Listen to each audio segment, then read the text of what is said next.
You gotta find your people, the ones that make you feel alright. The kind you wanna stay up with all night. You gotta find your people, the ones that make you feel whole. They won't leave your side when you lose control. The ones that don't let you lose your soul. Hey everybody, welcome to this week's podcast. I am Josh Vietti, and I'm here with Genaro Hernandez. I'm here with John Ranger. I'm here with Vincent Sierra.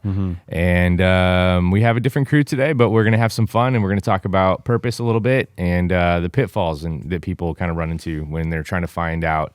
And not when I say purpose, it's like you can talk about your life, your entire life purpose, or you can talk about what is my purpose for the season, right?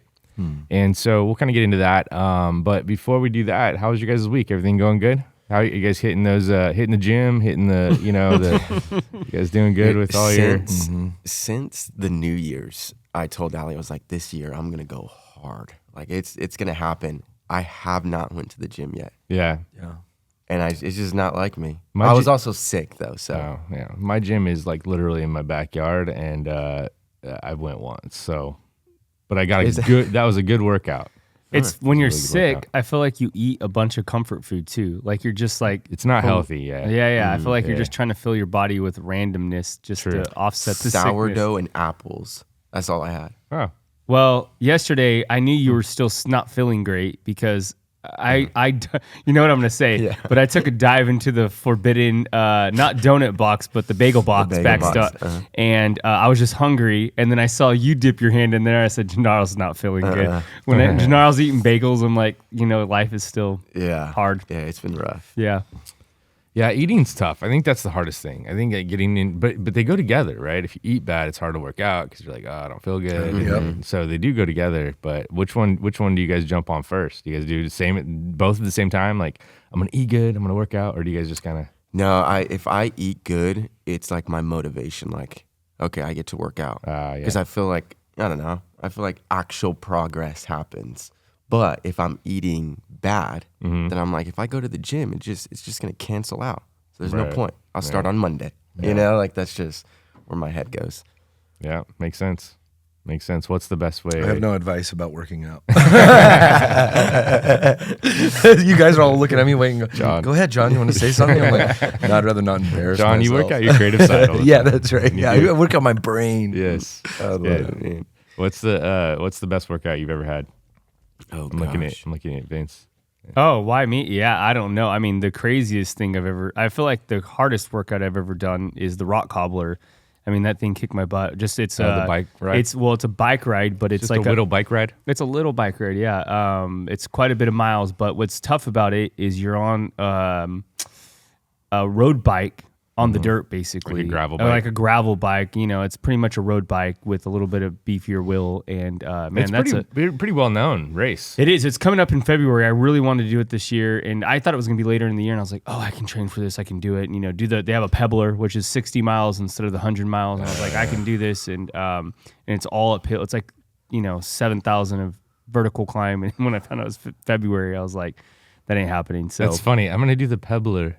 It doesn't seem hard. Oh, yes. It's how still many miles? 60 miles. 60 miles. 60 miles and 7,000 or 8,000 elevation. And dirt, right? Wild. And dirt, yeah. It's a wild ride. It's pretty crazy. I saw a video a few years ago. Somebody just got trucked by a bull in a field on that race. Yeah. No. It's like famous. Yeah. Actually, one of our friends got chased by it too. But crazy. Have you seen It's the these? same bull? Like the bull is famous? Well, Adrian got chased by it. Oh, did he? He got hit. No, the clip is famous because it's like a race, and all of a sudden, so they. I thought you meant like it's a well-known bull. It might be in the bull. I think they ate the bull after. In the bull world, it could be well known. I don't know. I don't know much about that, but this race is like it grew out of like a. I don't even know how it started, but I know it was just like some friends that got together, and they're like, you knew a rancher out there, and at the foot of the canyon. And this guy opens up his ranch, but forgot to put his bull away, and it was chasing all these bikers. So it's kind of interesting. Are you guys at all interested, or do you get like motivated, John? The answer's probably no for you. But like, do you see those like ultra runners that are running like in the mountains and they're doing like 200 miles over like 3 days? Mm-hmm. Yeah, so that doesn't interest me at all. But I think that the idea of being able to run a good distance interests me, but not like I'm not big on races. There's this I forget her real name, but her name's the Yellow Runner, and she's an ultra like marathon. There's another word for ultra, but anyways, crazy. Just insane.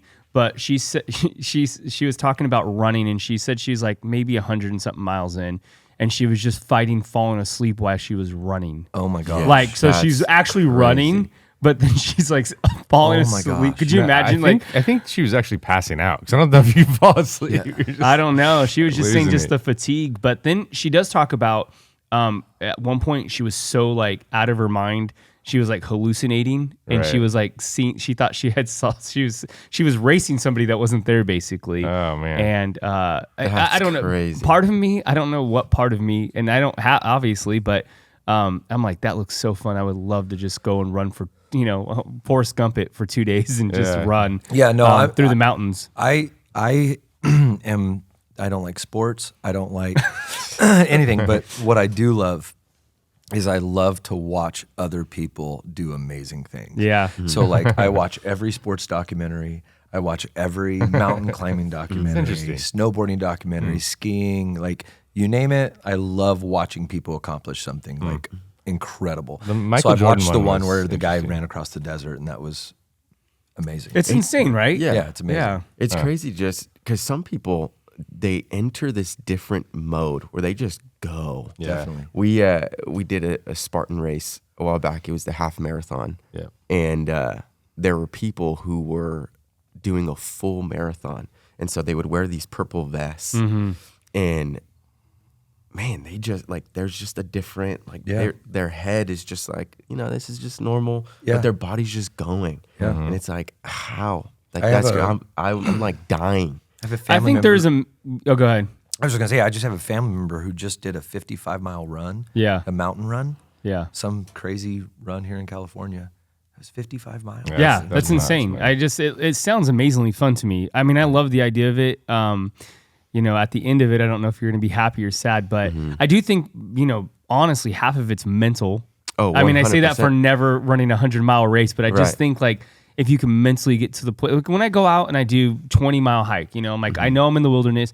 I think part of me just thinks like this is mental. Like anybody can walk 20 miles. Anybody could do this. Like when I'm on the treadmill at the gym and I start getting tired, I'm like, anybody can run a mile. This is easy. Why am I making this hard? And then it's like, and then I just like forget that I'm running the mile, That's the hardest part. The hardest part I think about a treadmill in general is you can just hit the stop button anytime. You know what I mean? Yeah, you're not stuck. You're like, I think that person over there is like, they've been looking at this machine for a while. They must need it. I'm gonna hit the stop button. But if you're running out into the woods, you got to get back. You have to. So it's interesting. Yeah, I did get one of those jiggler machines. Oh, good. Did you from the 1960s?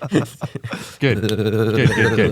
Yeah, I don't know where you found that. But that's amazing. Yeah. No, they make them now. Do they? No, it's a trend. It's like no, it's not. Yeah, it's they're a good trend. for your No Olympic system. way. Look, every influencer right now has one. Wait, what? It's a trend. Yeah, they're back. Like with the band that wraps around you? No. You It's a platform, and it just shakes you. Why? I don't know. It's good for blood flow. It's good for your lymphic system, your limb. So Yeah, it's one like of a your systems. platform. I didn't get it. My wife got it, you but it's stand fun. on it, and then it just shakes. Oh, I thought you were joking. Like I got a jiggler shakes machine. you Yeah, I did too. Yeah, man, it just makes your whole body jiggle. Interesting. So that's my workout. Josh is gonna have one after the podcast. He's like, "What is this thing?" I just ordered Just it. look up the jiggler. I don't think Googling the jiggler. Yeah, That's probably what you probably shouldn't not. do. Yeah, if you're at home and you're Googling the jiggler, I think there's a proper name for it. Yeah. Speaking of what people Google, so many people come to me, and it doesn't have anything to do with Google, but they come to me over the years. They've come to me over the years, working at a church for 20 years. As you've worked for how long have you been in ministry, Genaro? I've been in ministry for 12 years. 12 years. 12 years. So we have, and John grew up as a pastor's son. I'm a pastor's son. Vince grew up as a hoodlum. And but someone brought him to church when The he was son of young. the hood. Yep. Yep. But we all have our different experiences, and that's what we are experts in. You know, I was talking to somebody else the other day. I was like, I'm no expert, but I am an expert in my own life experiences, right? And within my life experiences, I've talked to a lot of people, especially young people, that are trying to find themselves, that are trying to figure out like what is my purpose, you know? And we read leadership books, we read business books, we read all these different kinds of stories about people who become famous. Like you talk about the sports documentaries, people that find out like their total purpose. You know, Michael Jordan, he was meant to play basketball and he lived this life. And then people like that will come back around. I don't know if Michael Jordan's done it, but they'll often come around and write a book that talks about, you know, do the thing you love to do the thing you're meant to do, and you'll be happy for the rest of your life, right? And that's easy to say for somebody who's been super successful, like on a huge level. And it's not easy to become super successful on a huge level, right? It has to do with hard work. It has to do with luck. It has to do with, you know, how you were made. It has to do with a lot of things. But then you meet, you know, some people in life that seem like they are really happy and really have it together. And they're not famous. They're not rich, but they just seem to be really happy, and they seem to be fulfilled, right? Absolutely. And I always wondered about those people. Those are the ones, because the famous people, that's great, but come on, like you got lucky a little bit too, and you were born into a luck, really, right? But then also hard work. So you look at those people and you're like, okay, they're out there, but then the average Joe that's just walking around and just like, hey, how's your life going? And they're like, it's going really good, man. Like, I'm good. And you know they mean it, because there's a lot of people that you're like, how's your life going? And they're like, oh, it's great, but they're like kind of twitching, you know? Living the dream. Yeah. Yeah. I wonder about those people. As soon as somebody says that, I just automatically go like, I need to ask them how they're really doing. Yeah, well, that is the thing. Yeah, living the dream. Yeah, if you're not living the dream, say that. How you doing? They just sigh. Yeah, living the dream. It's funny, but it's not. But yeah, I mean, we go through ebbs and flows in life, and let me just ask you guys: what are the moments in your lives where you feel the most authentic and the most fulfilled?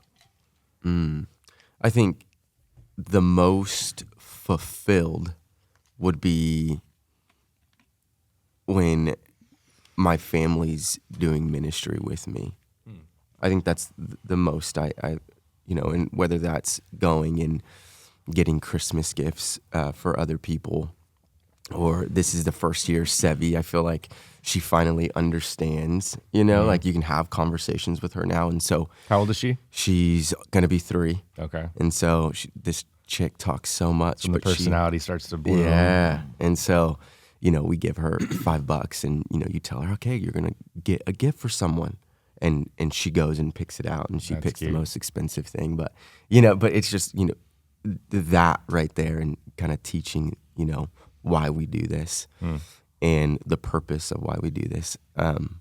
That's when I truly feel fulfilled, because I feel like we're accomplishing, you know, something that we're supposed to do. Yeah. You know, teaching her how to love her neighbor. So I feel like that's the most I feel fulfilled. What's the best version of John Ranger? Where's he at? That's a good question, man. You know, I mean, when you understand, being a pastor's kid, all we were forced to think about is what our purpose was. Yeah. Yeah. You know, and so there's those things where it's like in life, I won't go into all the details, but just in life, you go like, because you're constantly chasing the ministry dream. Oh, that's my purpose. Oh, that's my purpose. Oh, that's my purpose. You know, and it never stops. And then you get to the point in life where it's like, oh man, what is my purpose? Right. Like, what am I really created for? You know? So I'll say it like the thing that I feel like God has been shaping in me in the last year, probably more than ever, is understanding and simplifying that meaning. I agree with Genaro. We probably all could agree here that, like, dude, once you like surrender to being a family man, like there's nothing greater than watching your kids like do life. And like it is an insane, and then like you said, like, you know, watching my kids be nicer than I am. Yes. Hearing somebody come up to me and say, hey, let me tell you what your daughter did. You know, like at church last Sunday, there was a new kid at school or in class, and Eleanor went up to him and was like, hey, come over here, you know? And so that is like what I feel like my purpose is right now. But as far as the cosmic purpose, as far as my life goes, I feel like God simplified it. When I was a kid, I was in San Francisco. I saw this homeless person. I still remember it vividly. They had a shirt around their, and I think I may have even told this story on the podcast. But realizing that, like, when I go back to the innocence of what I was created for, it's to love people, to see people past their suffering, you know, to accept them for where they are, you know, to walk in that. That is what God created for me. It's that simple. Yeah. And which is funny because I was like, well, I'm created to be a worship leader. Right. It's like, no, that's a part of it. But that's not the answer everyone expects you to say, you know. Right. And it's the same for me. What about you, Vince? Well, I think there's a difference between you guys all got the answer. Being content and being fulfilled. And so it's like, for me to break down, like I feel very content. Like I'm like with my family, like you said, I got to take my daughter to her first formal, and you know, and I with her little boyfriend, and he's a nice guy. You had a hard time saying that. I did. I didn't know what. I couldn't call him the word I normally call him. I'm just kidding. No, he's a really nice kid, and you know, it was funny just watching it and just watching how my daughter is with her friends and like being proud. Yeah. Just like, man, like you're better than I was ever in high school. Same thing with my son. Like you were way better than I ever was, and so being super content and where they are in life. And you know, my daughter came out of the formal and she's like, we just danced all night and it was so fun. And I'm just like, yes, like, you know, I'm glad that you enjoyed yourself and you know, and it was so good. So I have a lot of like where I feel content.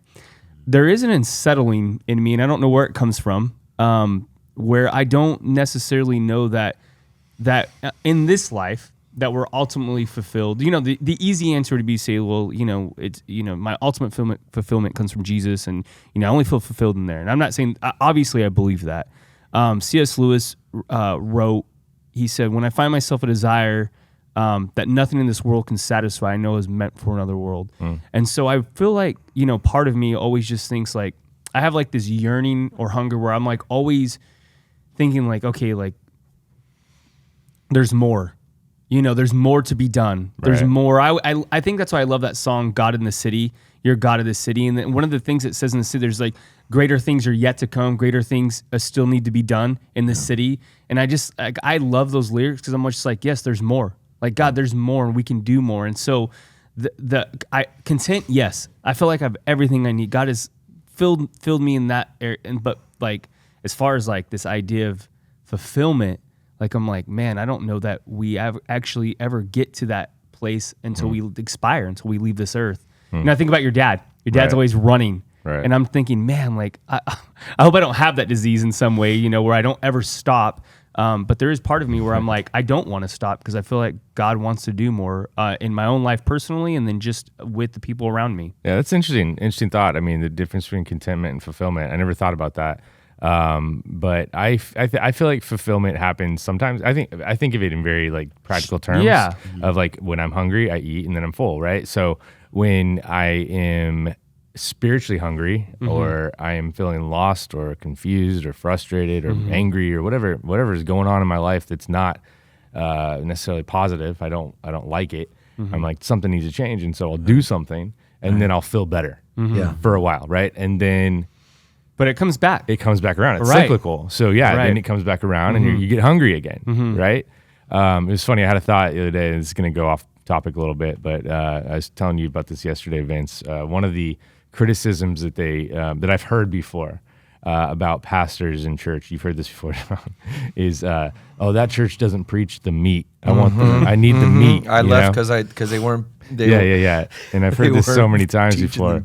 And I was just thinking, one of these Sundays, I just want to get up there and be like, I don't preach the meat. You know what I mean? Yeah. I don't, because you guys wouldn't know what to do with it. But really, truthfully, I don't preach the meat because the only way you're going to find meat is if you go out there and hunt. Yeah. Like it's your responsibility to go look for it. It's your responsibility to find out what, your purpose is. And if you break it down to love, right, as the core, then who are you loving? And how are you loving? Yeah. And what are you doing? And sometimes I think that we get all mixed up because, Valentine's is around the corner and we think of love as a little Cupid and shooting the arrow and all stuff. And it's like a good feeling, right? Love's a good feeling. No, it's not about a good feeling. It's about doing something. Right. And acting upon, what you believe is right. And so going back to that idea of what I preach, I'll preach to you how to hunt, where to hunt, and why to hunt. You know what I mean? But you got to hunt. You have to go out and find it yourself. Well, what's and that? What's that saying, right? You teach a man to fish, give a man a fish. Yeah. He eats, for a day. For a day, yeah. But teach a him. man to fish. Right, exactly, and that's it. We've been thinking about our church quite a bit lately, and where the future is headed, for our church, or what is headed in the future for our church, and we've just been thinking a lot about this idea of what our purpose is as leaders, and it's pretty well laid out in the scriptures. Ephesians, Paul talks about just basically equipping the saints, giving them what they need, And I talked about this before, maybe on the podcast, but there's a business idea that Vince and I found years ago, and the idea is called picks and shovels, right?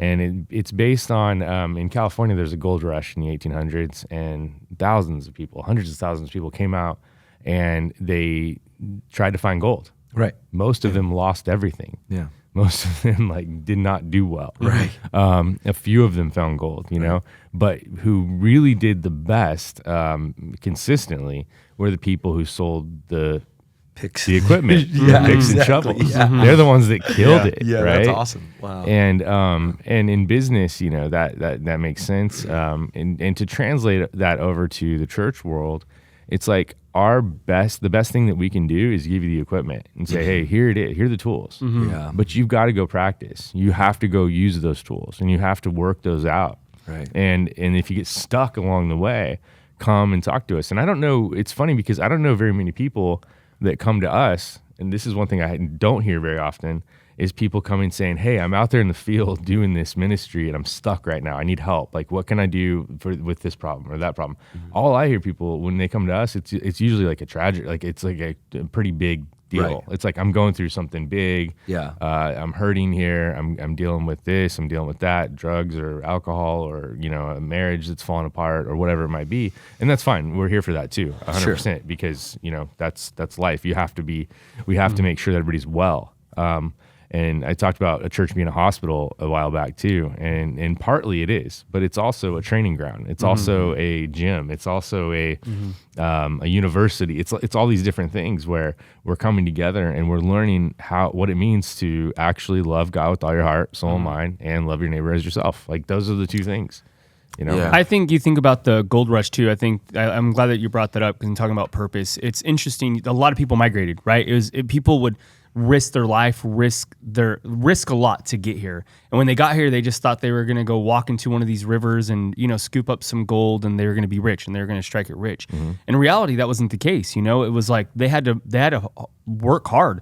I was listening to this documentary, and they were talking about, you could stake a claim, and then maybe 10 yards away, there'd be another claim. And then 10 yards away, there'd be another claim. And so you might be working your claim, for 30 days, and day 31, the guy right next to you, 10 yards away from you, strikes it rich, right. And all of a sudden, it makes you dig more, and then you end up striking rich. And it's like, but a lot of people never get to the point where they were willing to put the 30 days in or the 60 days. They made the big trip out, but they didn't fulfill it. They didn't see it through. Right. And then there's other stories of people that actually went out there, found some gold, right? Enough to change their family, but squandered it away really, really fast. Instead of doubling down on their gift. And I think a lot of times in our own lives, what happens is we do get wins. Yeah. I think this is this is good especially if you're young. I think you have to maximize the wins that you have in your life, whether they're big or small, and make big deals of your wins, because a lot of times you might find a little bit of gold, and it may not be a lot, but you may find a little bit, and maximizing that little bit, it will mean a whole lot for you moving forward. But I think when we find that little bit, we kind of go, Like that wasn't what I was expecting. We want to hit the mother load, right? We always want to hit the mother load. It's either we're all in or all out, and it's like that little bit of gold can take you to your next journey, but you have to be willing to work that little bit of gold for all that it's worth. I think that's an excellent point. I only disagree with one part. What's that? You said it might only be for young people. I think it's for everyone. Because it's so easy for us to get caught in this cycle of negativity in any aspect of life. And I've seen some older people recently that just get into funk, dude. Like they just lose their purpose. They lose everything that they have, and they get so bummed. You know, they get so sad. And I'm like, you still have a purpose. There's still a lot that you can do. I mean, when was the last time? If you're older and you have family, when was the last time you reached out and said, "Hey, how are you doing? You know, what can I do for you? What I just want to let you know that I'm praying for you." Like those little things mean the world. They really do. And again, if our purpose is to love, part of love is reaching out, picking up the phone. You know, it's huge. But you're right, though. Young people are the ones that are trying to find their way, right? And young people are the ones that are like frustrated and worried, and I think older people really struggle with. It's not so. Younger people will go on the journey. Older people are scared to risk.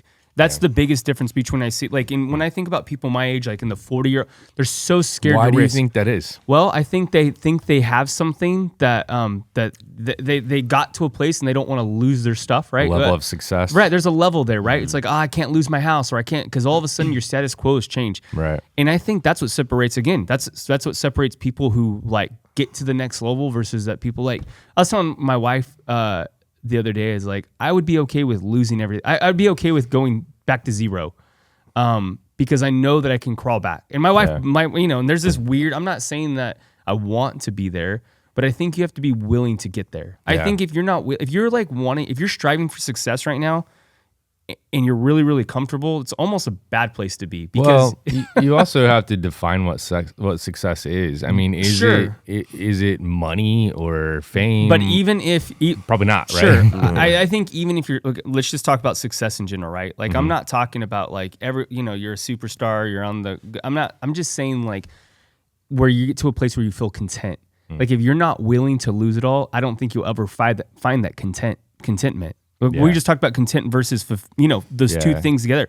I don't think you can be content and also be at a place that you're always like, I hope I don't lose all this. I hope I don't lose all this, because then you're not content. You're always working to make sure you don't lose the thing. I know this verse, but I'm going to pull it up anyway in a second. So continue. That was really good, dude. Good job. I'm like, Say more, yeah. No, I mean, Genaro and I talk about this a lot because we get to work with the 20-year-olds, and it's always fun to see the younger people really excited about where they can go, Yeah, but I say this, this isn't leadership tip, right? This is like human to human tip. Yeah. Something I've noticed, and that I just think everybody needs to practice more in general, is being the person to celebrate wins. Yeah. When you see somebody do a good job and then you don't tell them because you think, well, they know they did a good job. Or somebody else is going to tell them they did a good job. Right. You have to be the person to go up to them and say, hey, good job. Yeah, for sure. Dude, I mean, even yesterday I went in there, I was talking to your dad. Yeah. And I was just like, hey, like your message was like on point today. Yeah. Great job. Yeah. And he was like, I still need to hear that. Thank you. Yeah. And I was like, oh, for sure. Yeah. It's like, it's true. We got to celebrate people's wins, and especially young people, because young people are the ones who get it the hardest from leaders. Yeah.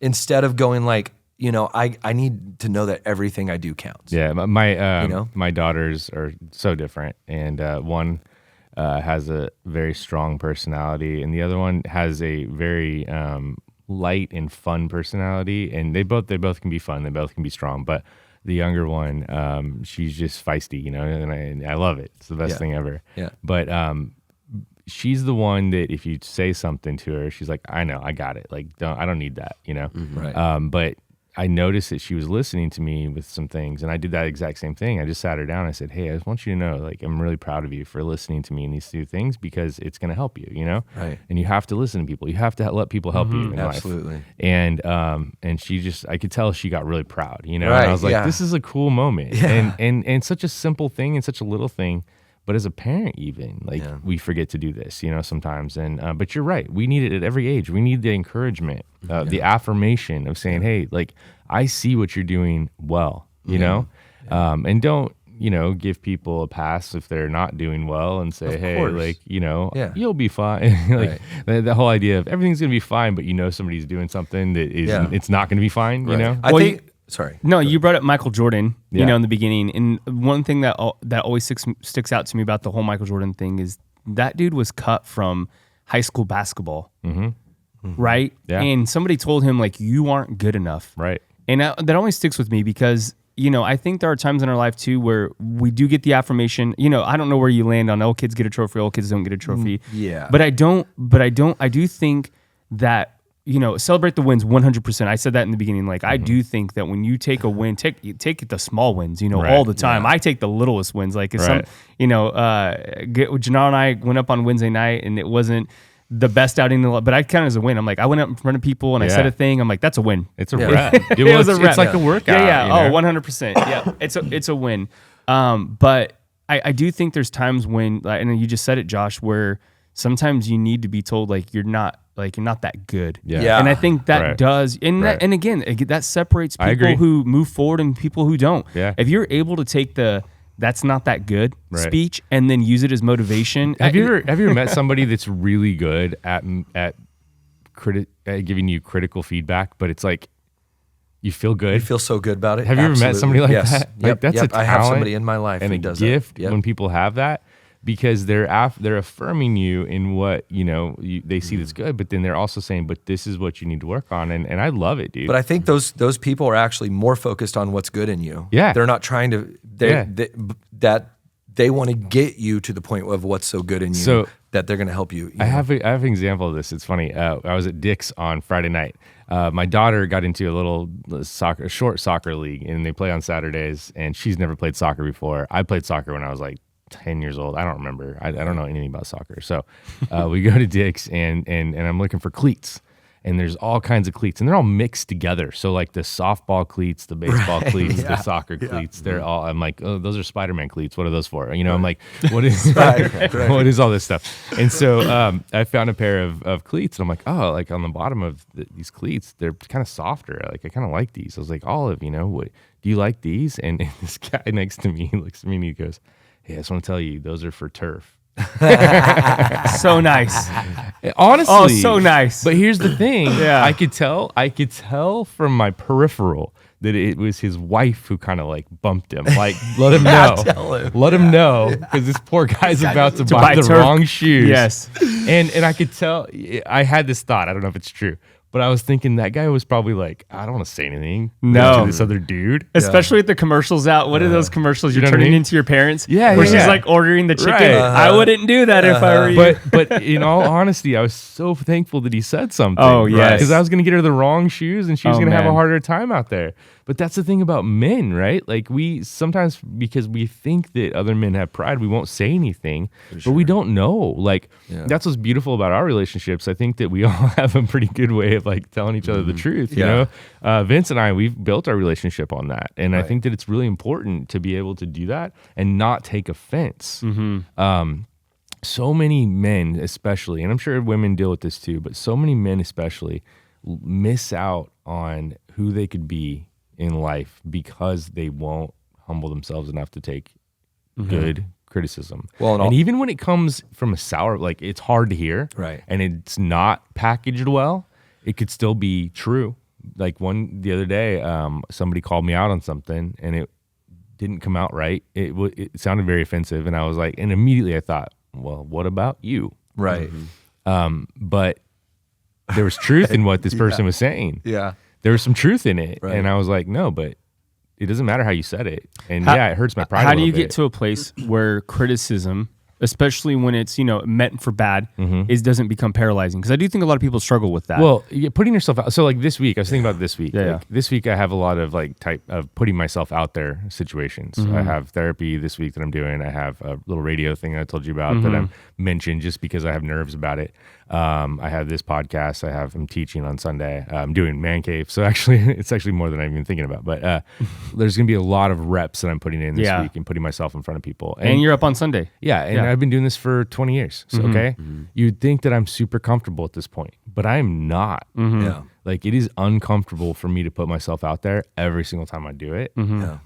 But I know that there's a beauty and there's something that God does through us when we do that. When we put ourselves in an uncomfortable position that we know we're supposed to be in, you know, we say yes, basically. We're saying yes to God. We're obeying God. We're saying, I'll do that. Something beautiful happens and something amazing happens. And it's always worth it.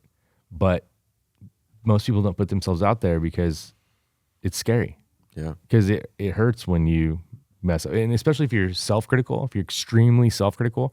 I have a good friend who's who's kind of a perfectionist, and I told him this just the other day. I was like, that's your problem. You're a perfectionist, you know? You just want to do everything really well.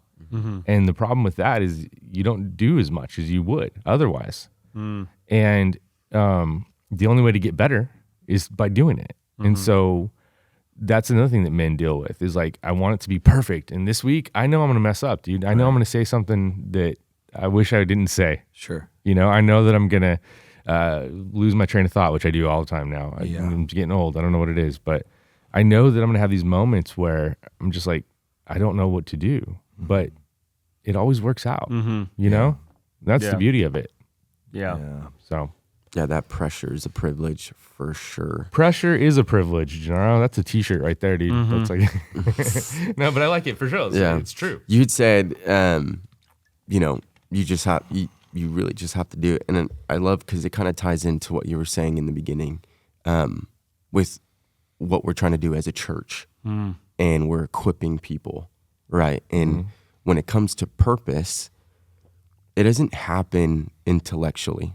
Like you don't just sit there and go, well, what is my purpose? Right. You know, it happens when you do. Yeah. Right. You go and you do it. And then a lot of us don't do until it's necessary. Right.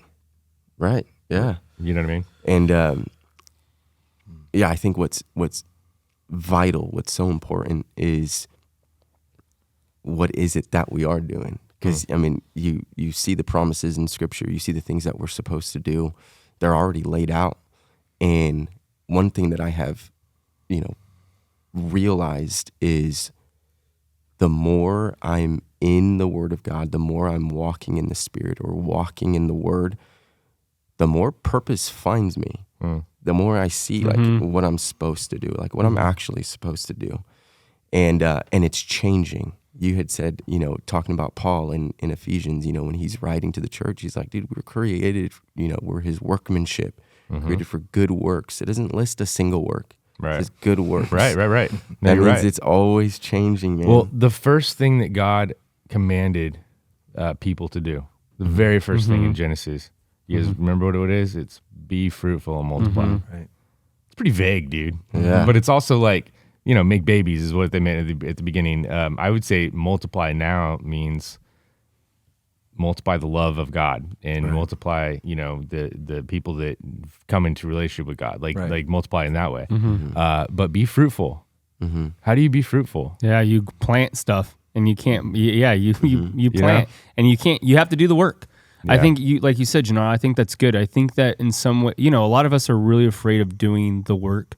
You know, we want to have purpose and but the work, you know, to dig a hole, put a seed in the ground and wait for it to grow. People think of fruit. This is interesting. This is people think of fruit as the accomplishment, but it's not an accomplishment. Fruit is not an accomplishment. It is a result of the accomplishment. The accomplishment is that you went and you tilled the soil, you worked with the soil, you planted the seed, you watered it, and when you did all that, that's the accomplishment. And fruit is not a guaranteed thing either. So, and fruit doesn't create blisters. Right. You know what I mean? Right. Hard work is what right. But we want to creates the get from nothing to fruit. Fortitude, right. But we forget the part that's hard. Yeah. You know what I mean? But I think too, there's a couple thoughts, but like one of the things you're talking about is what can stop us from getting like those crippling type moments you were talking about? Yeah. I believe one of the things is getting rid of the filter in your head. Whatever voice from your childhood or whatever that has haunted you, that anytime somebody comes to you, even out of love, because I was that person, dude. I was so reactionary for so long, but it was always because I carried this this wound. Yeah. You know what I mean? So I think one of those things of like really being able to like figure out like how to deal with that is by figuring out what's the voice that's loudest in your head. When somebody triggers you like that, is it them that's triggering you, or is it something from the past that triggers you? I think different people react to those moments different too. When somebody says something, depending on where you've been. Absolutely, that's what I mean. Like for me, the way that I handle, Josh, don't laugh when I say this. Criticism for me puts me in a place where I'm like, I'll show you. And it actually puts a secondary drive in me. It's like, you don't think I can do this thing? I remember when I was younger, I was learning to play guitar, and this kid said to me, "You'll never learn to play this song." I remember him just straight up, just like, "You'll never learn to play this song. You're not that good." Yeah. And I was like, okay, like challenge on, when people tell me you can't do this, you won't be able to do that. That's why I think what the Michael Jordan thing is like. I'm sure somebody told him you'll never make it to the NBA. You're not that good. Yeah. And it's like, I'll show you. So I do think that, I think when Genaro said, he made a great point, when somebody has criticism for you, go and do the work and prove to yourself that you can do the thing or that you can do it right. Correct the mistake. When somebody has criticism, maybe it's a mistake. Correct the mistake, move on and grow from it. I think it's not willing to go in with the fruit tree, not willing to put the work in, to dig the hole, to plant the seed, to pick the fruit, then to prune and do it all over again. Because if you plant a fruit tree, puts a couple lemons out, or puts a couple apples out, the next year you got to redo the whole thing. You got to prune back the tree. You got to prep it again. Then it puts more apples. Then you got to do it again, and then it puts more apples. So you don't plant a tree and then get 1,000 apples. You do it by planting, trimming, taking the seed from planting a new tree. So people that have orchards of fruit trees, it doesn't start from, unless they planted all those at once. But I'm just saying, it starts with multiple trees. Johnny Appleseed should be inspirational. Yeah. The guy planted millions of seeds. But the idea is that you don't stop when there's some fruit on the tree. Well, you keep going. Also, Jesus gives us the parable of the sower, and he's like, you throw some seed, it doesn't work out. You throw some seed, it doesn't work out. You throw some seed, it doesn't work out. How many people are discouraged by that point and they walk away? They're done, right? Yeah. But then you throw the last seed and it works out really well. And so you have to stay persistent. I had this like vision of like, I'm not going to get too weird on you right now, but years ago when I first started ministry, I was praying just a lot back then. And I still pray now, but I'm telling you, I was just like, I didn't date as for a while. I was like, all I'm doing is I'm going to seek God. Right. And during that time, God gave me this vision in my mind of somebody digging holes, right? And they're trying to find water, and they would dig, 4 or 5 feet, and they wouldn't find anything. And they'd be like, well, maybe the water's over there. And so they would go over there to a different spot and dig 4 or 5 feet and wouldn't find anything. They would go to the next spot and dig 4 or 5 feet. Wouldn't find anything. You guys already know the problem, right? They're not digging far enough. Right. And so I think that's what happens in life is we get so discouraged so quickly because we're not persevering. Yeah. And we're thinking, this isn't working, I'm going to try something else. This isn't working, I'm going to try something else. And because we have so many options, right? You were talking about privilege being pressure being a privilege, right? And I think about people in third world countries. Their pressure is to get food on the table. Their pressure is to make sure that they have a place to sleep at night. And like basic needs being met. In America, we have the privilege of having most of our needs. Most of us, if you're working, you have most of your needs taken care of. And there's services for people that don't. Right. But our problems are more abstract. Our problems are more like who am I? And all that stuff. And I think there's not much difference between us and the person living in a third world country. It's just that we have food on our table, but ours is more spiritual or mental in finding out what our purpose is. And so we need to go out and hunt and fish and gather and do all the things that anybody else would do. But I think too, it has to do a lot with with understanding that what somebody tells you are, whether it's good or bad, right? You have to learn whether is who you are. Yeah. I thought it like God gave me like this. I feel like this like imagery of like somebody coming up and being like, "Hey, you're pregnant," and then you never go take a pregnancy test, and you just walk around telling everybody, "I'm pregnant," right? And then you go and you finally take a pregnancy test, and you're not pregnant,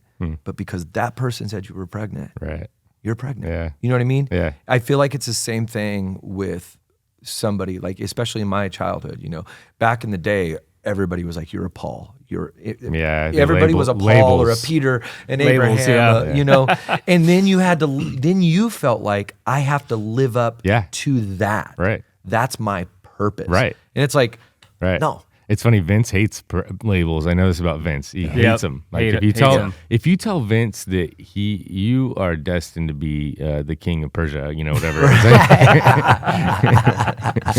He'd be like, I was just mad because I got my CCW permit and they put a label on there, like they called me something. You know, it's like my job occupation. I'm like, why'd they do that? Why'd they put that? Why'd they put that on there? Yeah, I just text my wife. It was funny that you say that, but yeah, because I do think labels limit us big time. I think that you put yourself in a, and I'm not saying like, listen, some people have, you know, very specific things that they do, and I think that's good to identify. I think that we have identifiers, but I don't ever put myself in a place where I'm like, that's who I am. Like the thing that I do is not who defines me. Right. So I don't like being put in those kind of boxes. Again, for different people, some people are really proud of their position and they've worked really hard to be doctor of, and I'm like, dude, I'm stoked for you. Like I'm great and I will call you doctor. I have all the respect in the world. I'm just saying like, I feel like I don't, again, it comes with that unsettling. Like I'm not settled. It was funny because I feel like I think like a teenager. I'm like, I feel super unsettled in the sense of like all the stuff I want to do. I'm like, God, like I want to do all this stuff. And then my 45-year-old self, Josh sent me a meme yesterday. I was like, I just need to work on going to sleep. Like I need to go to sleep right now. Not, Josh sent me a thing about waking up early. And I was like, I just need to work on going to sleep because I just have all these grandeur ideas in the middle of the night, you know? I think you sent back a text of gibberish. All blah, blah, blah, blah, blah. Yeah. Just all right, cool. Yeah. Perfect. But no, I think, again, the label thing is just only because, like you said, I think it's easy to put ourselves in a place like the influencer label. So I was thinking about when we were talking about purpose, I think we get caught too in comparison. Like we compare ourselves to what other people have, or we see something that we think that we might like to do, and so we like kind of strive for what somebody else is doing. Totally. But I really think that we're uniquely made, and so it's like, how do you put a label on something that's so unique? You know, like how do you on something that's like, man, I've tried so hard to make myself fit into a certain mold where I'm like, okay, like if I just do these things, people, will respect me better, like, and I'm like, that's just not me. Dude. It's not me. Yeah. It's taken me a long time to figure out what my purpose really is, which is funny. Because again, like John, you're saying that people would say your purpose is being a worship leader. Yeah, right. People would say my purpose is being a pastor. I think my purpose is to be the best version of myself that I can be. That's right. Yeah. Absolutely. And that a lot of that has to do with getting these thoughts that don't belong in my head out of my head, right? And just striving to do the best with what I have, and then when times do get hard and you do have to persevere, there is something you have to tap into, and I'm working on trying to be tougher. I mean, really, at the end of the day, that's what it comes down to, is just having to get through those things, because there are moments where there's a brick wall and you have to go around it instead of going through it. But sometimes you got to go through it, and having the wisdom to know when to push forward and when to redirect. But the one thing I'll say about that is when God speaks to us, and I can think of a couple times where God really truly spoke to me and really like specifically about my purpose. Okay. Usually God is saying it's going to be fine. Right. Usually that's what he's saying to me. Yeah. You're going to be fine. It's okay. But when he gives me those specific things, I take those very seriously, because God doesn't change his mind about who we are. God doesn't change his mind about the world. He doesn't change his mind about anything. He's very direct and serious. Yeah. And so when people are like, I don't know what God wants me to do. Well, what did God have you do before? Well, he had me doing this thing, but it wasn't working out. Oh, maybe he still wants you to do that, be that person, and it's not about, I don't want to get too caught up in accomplishment either, because it's not about all doing and be, it's about who God is creating you to be. And I think it starts with a verse that we talk about all the time. I think in finding, because you're just like, well, what does God want me to do? I think if you haven't started with love God with all your heart, soul, mind, and strength, that's the baseline. It is. Like, I think that's where you have to start. Right. And I think it's hard to say, well, I'm supposed to do this if you're not in the first, and if your first thought isn't love God with all your heart, soul, mind, and strength. And I always have to put everything through that lens. Like, well, the other side of the purpose for me was how do I do it? How do I become the best version of myself? Right. And you're right. It starts with loving God. It starts with saying, God, I trust you with everything that I have. I believe in you. Mm-hmm. Where are we going? What are we doing? Mm-hmm. And that's how he does this work in our heart, as long as we continue turning to him, because he's always there, Yeah. I think about when you think about, I'm gonna go the label thing. I still have that in my mind, but when you think about Saul and Paul, Saul's transformation to Paul, I think Saul is a great idea of, or just this idea of just somebody that can transform. That was feel like he had purpose to go out and was persecuting, right? Like Saul was out on a mission. He thought his purpose was to round up the Christians and make sure that isn't spread. Yeah. And God met him on the road. Yeah. And completely transformed his life. And life. it's almost like God saw a man who is resolved to do something in his life. Mm-hmm. He's like, I'm going to do something. And God worked with the person who is moving, even if they're moving in the wrong direction, over the person who is paralyzed. Yeah. Right? That's good. Yeah. I don't know. Yeah. That drive. It's unique. Not everybody's willing. Like, again, I said yesterday or on Wednesday night, we talked about the faith of a mustard seed. If you have the faith of a mustard seed, you can move that mountain, and then I asked the audience, like, how many of us are just willing to climb the mountain even if God doesn't move it? Right. And I think a lot of people don't have that. Like, they want God to do this big miraculous thing in their life, but it's really, they're not willing to do the work to get there. Absolutely, dude. Yep. I've said it like multiple times in like every conversation, I swear. But the best thing I feel like God ever told me was, I'm not giving you a miracle. Quit. Stop. You're the miracle. Like, I gave you breath in your lungs, heart in your chest, brain in your head. Get up and do the work. Yeah. I'll help you along the way, but get up and do the work. And that literally, like, it was exactly what you're talking about. I was like, I got to climb the mountain. God's not going to move the mountain for me. Yeah. I think we think that being in God's will is like getting on a train and then chilling. The mountain is you. That's a good book. Yeah, that is a good book. All right, well, I guess we're pretty much gonna wrap up, because we got work to do. We got things we got to do, and so we're gonna go try to do the best we can, and let God do the rest, right? Yep. So thank you guys for tuning in. Next week we'll have the crew back with us, hopefully, and stay healthy out there, because it's midwinter, and you got to stay healthy. Eat those. Take vitamin C. That's my. You're gonna say eat those what? Eat those what? Vitamins? Is that what you're gonna say? I was thinking oranges or like citrus eat or those something. Oranges. But then I was like, eat those what? Nah, just take vitamins. Whatever. Anyway, all right. Have fun, guys.